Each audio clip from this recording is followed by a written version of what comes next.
I am always looking for cooking inspiration and I've invited Erica Drome into my kitchen. What are we making? We are making a gorgeous butter bean puttanesca on toast, and you have made the most beautiful crumb. I'm gonna have more. What's in it, Ollie? Here is how we make it.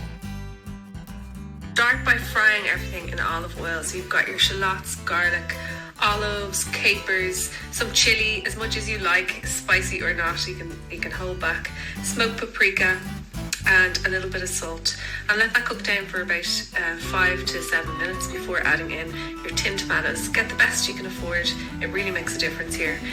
Let that sweat now for another little while, and before you add in your butter beans, you could do pasta if you wish. Once your butter beans go in, cook it down for another 5 minutes, and then we're going to top it with the delicious crumb.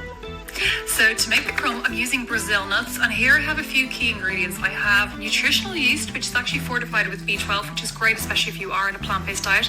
I'm also using shelled hemp seeds. These are amazing just as an extra vegan source of protein. I'm adding in some rosemary, some garlic powder, and the key thing here is pulse it down. You really don't want to process too much, otherwise you'll end up with a nut butter. What you want is this golden crumb. Because I have rosemary, I'm adding that in. You could also add in some chili for some extra heat. Throw all the beans on some lovely crispy toast with all that lovely crumb and enjoy. That's perfect. Yeah? Yeah. Okay, good.